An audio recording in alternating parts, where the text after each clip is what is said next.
In today's video, we're going to be taking the 4-gallon oversized fuel tank made by Turbis off of this Husky 350 and going back to the stock fuel tank. We'll talk about what I liked about it, what I didn't like about it, and the main reason why I'm switching back.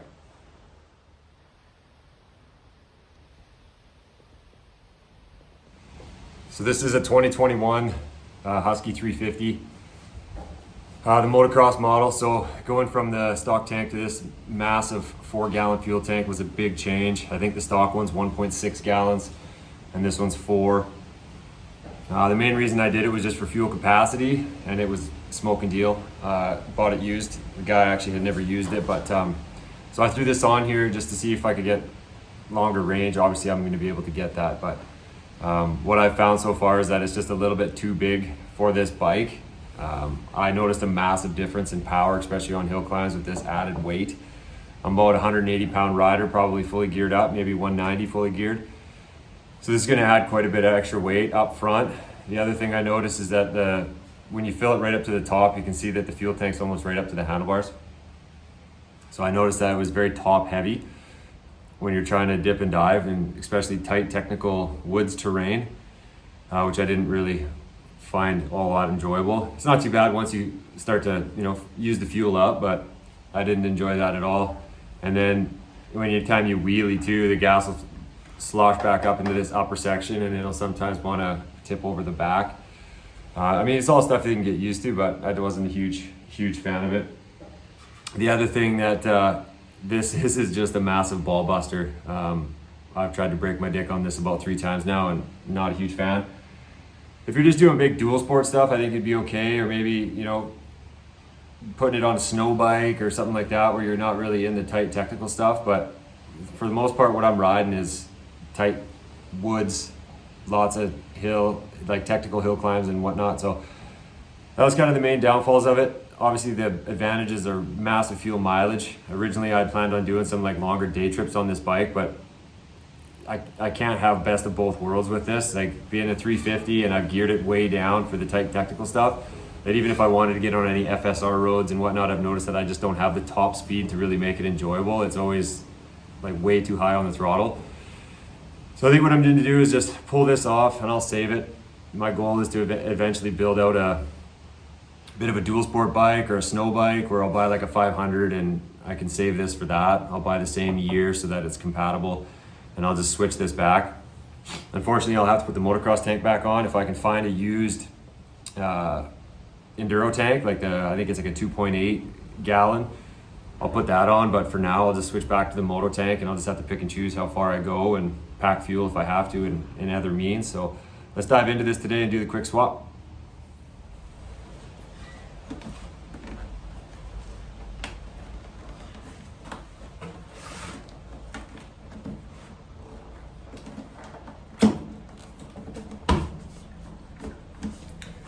So this is my first time owning a Husky. I've had this for maybe a month and a half. Haven't had a whole lot of time to get out riding, just busy with work and stuff, but kind of always been a KTM guy, and this is my first switch into the Husky. And there's a few things that I don't really care for. The airbox is not as accessible, I find, as the KTM model. And there's a few other things that we'll talk about, but yeah, so far the airbox is not my favorite.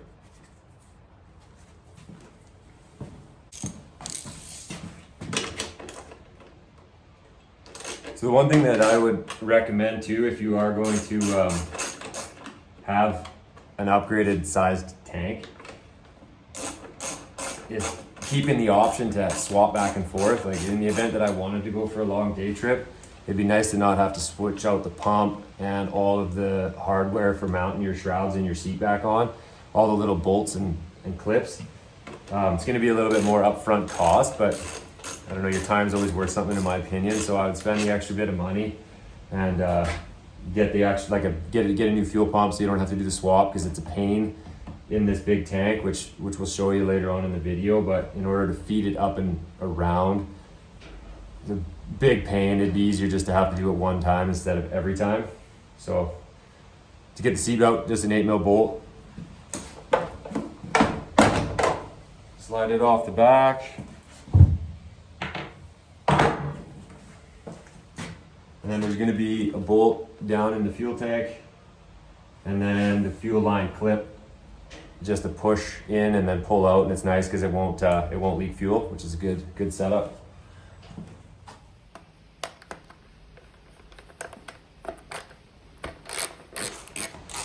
That was one thing I found too with this oversized tank is that, and I actually didn't mind it, I preferred it, is that when you're in the saddle, it's a little bit, makes your bike a little bit wider, which personally I liked. It was easier to squeeze, I found, with my legs. But these shrouds were a bit of a pain in the ass to get back on, just because it almost made them curve out more, and so then you had to kind of pinch them in to get them back into the rad mount. So that's just something to keep in mind too, is that if you prefer a narrower bike, these oversized tanks aren't going to be enjoyable for you, but I prefer it a little bit wider, so you win some, you lose some.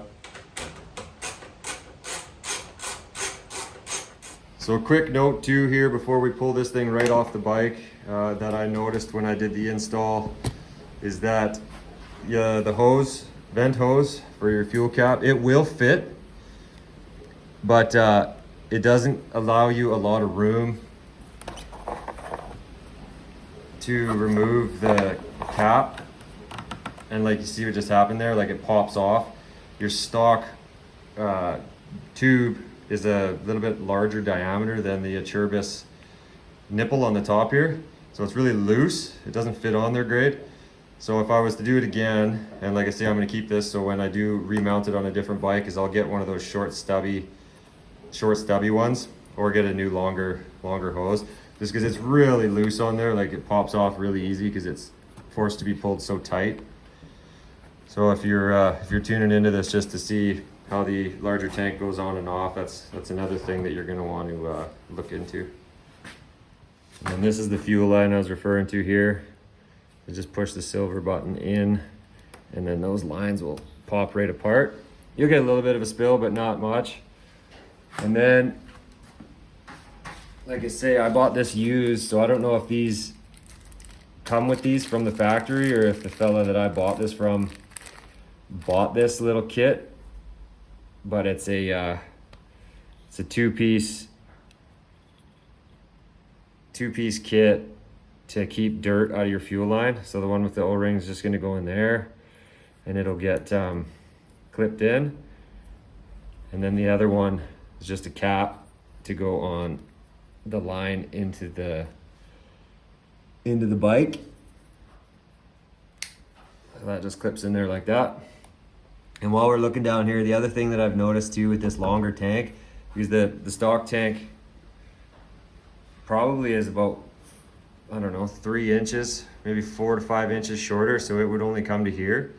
And because this came down so far, it actually lengthens the fuel line in a way that, in order to get these two to marry up, you really got to bend this thing up into the frame, and you had to reroute it. Like it originally wanted to go over the frame here, so you kind of have to kink it up. It still works, but a guy would almost, if you were to do it full time, I would say either cut this and get a new hose clamp to shorten it so that you can run it better on the bottom side, and if you wanted to keep it routed the factory way, you'd want to get a longer hose off the bottom of the tank so that you can still go up and above this cross member here and then come down, because it's actually supposed to marry up in behind this frame.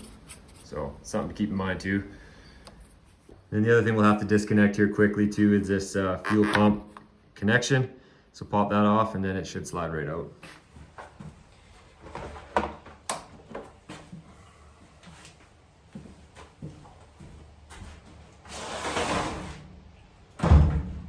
All right, well now that it's off, the next steps are just going to be popping off the shrouds, both sides, and then this is the hardware that I was referring to here. So these are your seat attachments, and then we'll start stripping the pump out. And then that's pretty well it. So you'll have these two, and then there's another hardware bolt in here that the shroud kind of locks into. So we'll get those off, and then we'll show you the comparison of the size of the tanks here.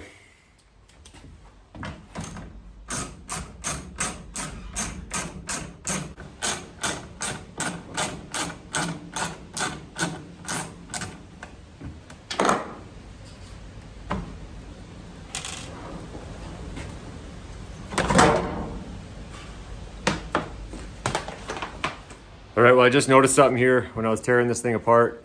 So I'll show you guys here quick, but when I was mentioning about the rerouting of the fuel line, because the tank is so much longer, I didn't think that there was an issue, but I'm just gonna show you here. There is some wear marks in the short amount of time that this was on here. So I would highly suggest getting the longer or the shorter version, and don't kind of wedge it in like I did, because eventually it will wear through. But you can see just in front of my thumb there where that has been kind of worn, like it's been rubbing, probably on the side of the tank or on the frame or something like that, but just right there. So again, not much, but this tank's only been on, I think, for two rides, so it wouldn't have taken long if I would have left that on there just to burn right through. And there's a little bit of scuffing there too, so just keep that in mind if you're going to the bigger tank. Is I'd sort this out right away so you don't get stranded somewhere.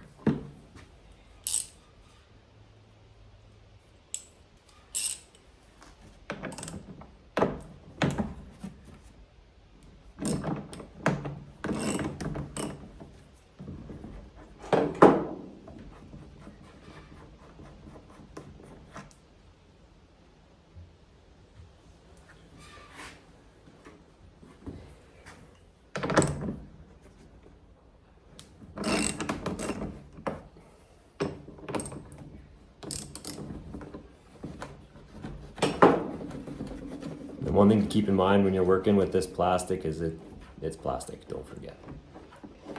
If you're anything like me, you got a tendency to over tighten the shit out of everything, and then before you know it, things are stripped. Okay, so that's that. And then for the fuel pump itself, it drops down to 6 mil if I remember correctly.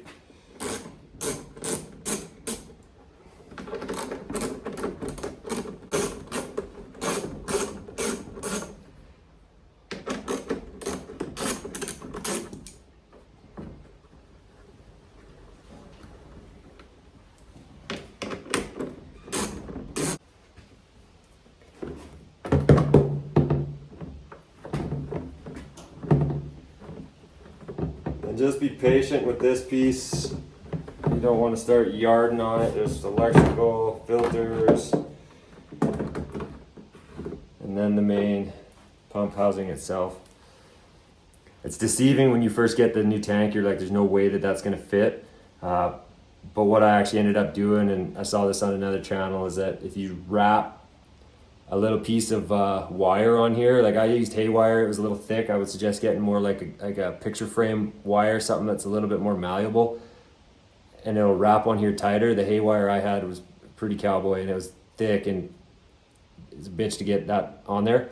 So get something a little thinner, and then feed that through the tank first and grab onto it, and then you can pull it, because the difference between the small tank and the big tank is that instead of sitting like this in the small tank, on the big tank, it needs to be stretched out more. Like you really got to pull that down into position. So take that into account, and hence why I said I would buy a second one of these and not have to screw around again.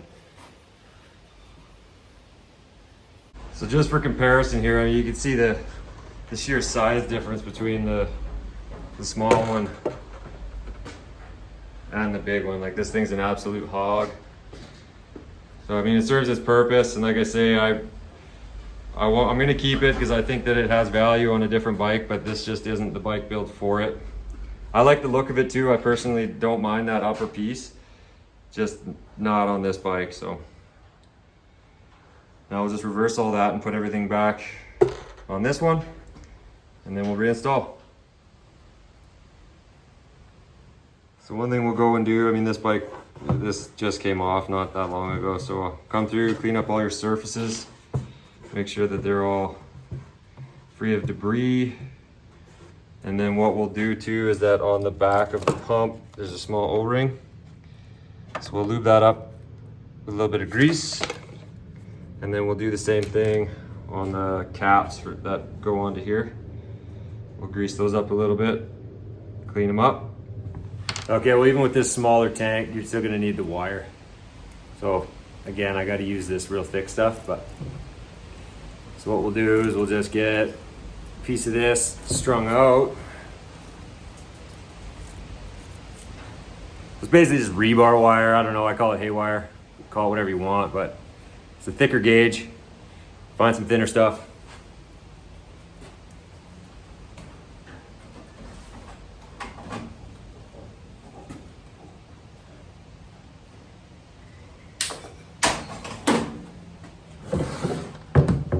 the goal will be to wrap it around the bigger one, because I don't know if you can see that or not, but there's a little bit more room under the threads there for this to sit. So we're gonna wrap that around there so that we can grab it. So first what we'll do, we'll come in from the bottom tank. You'll need to kind of pre-bend this a little bit so that you can get it through here.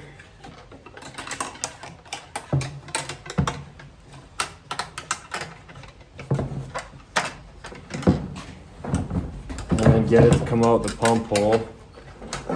Sometimes easier said than done.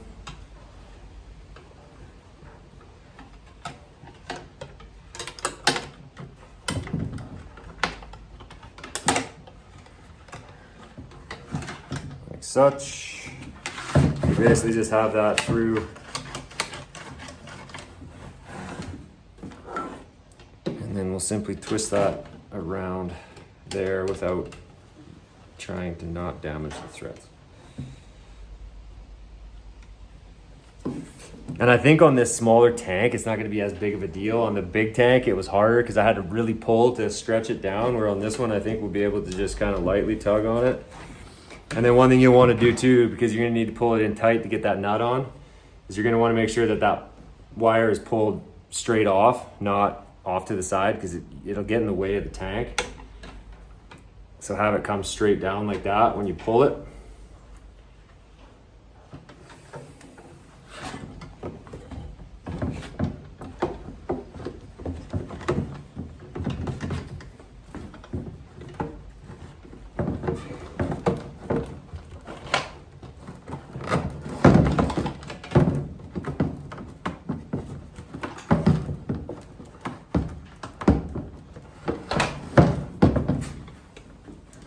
Be patient.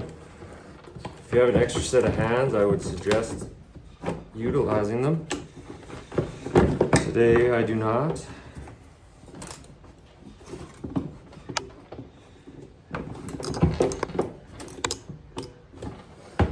And then you can see that it's right there.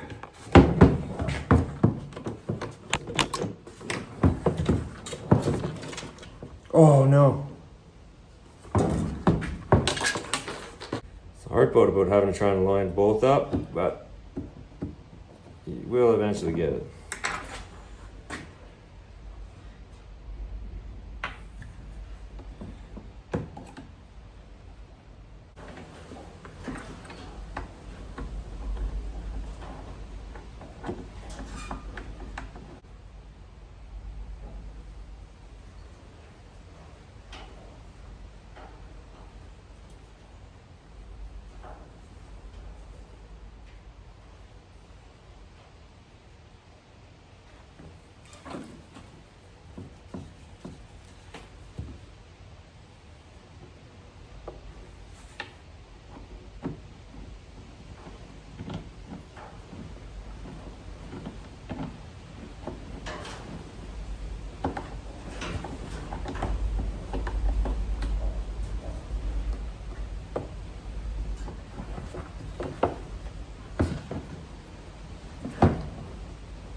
Okay.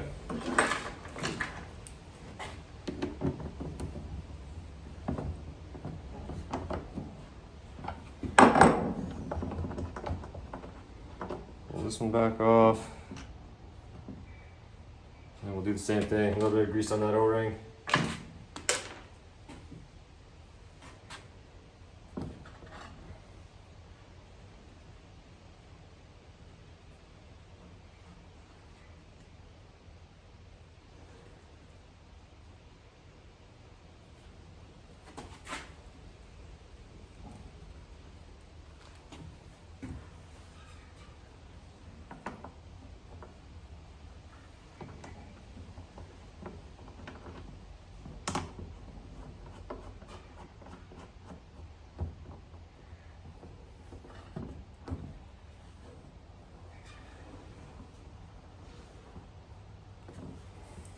And the nice thing about that fuel line is that there's actually like only one way that it can go on. It has a bit of a dished O-ring or bracket there that sits against this silver washer.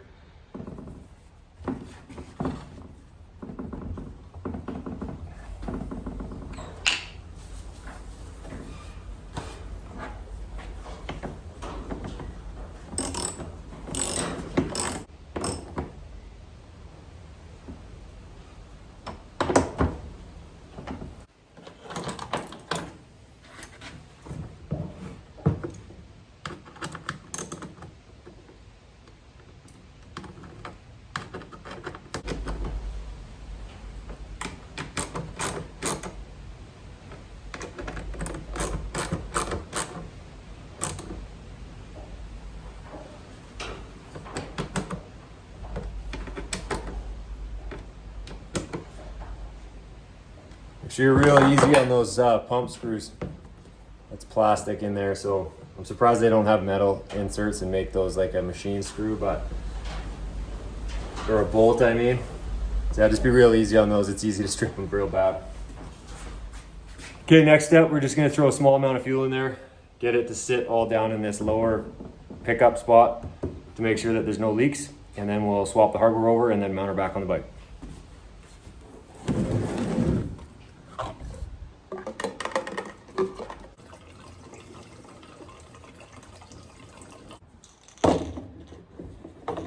Okay, now that we got a little fuel in it, we're just gonna simply check for leaks. So we'll tip it and make sure that we get all the fuel to the back here where the pump is. And then we'll also tip it so that the fuel all rushes over to the pickup and see if we have any leaks coming out of there, which it looks like it's all good.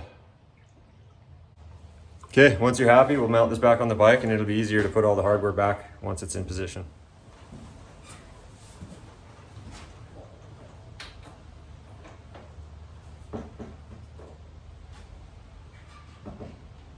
All right, well, you can see here now that we got this mounted up, that the way that this had to run before, because the tank hung down to probably here, is that the fuel line had to kind of get doubled back and then come in through here and get mounted where the stock position, it comes up above this cross member here and then loops down and then hooks up in behind here. So again, just something to keep in mind. I just wanted to show you how it's mounted on the stock bike too, but if you're going to change it out, you'll see that anyway.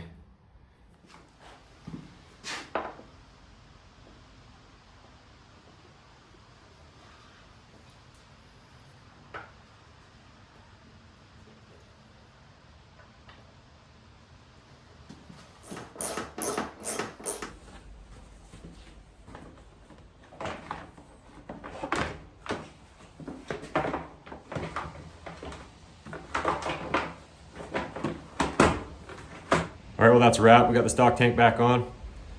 If you guys had any questions about whether you should be running a big tank or not, and maybe how to do the swap with the fuel pump, etc., I hope you maybe pick something up from this video.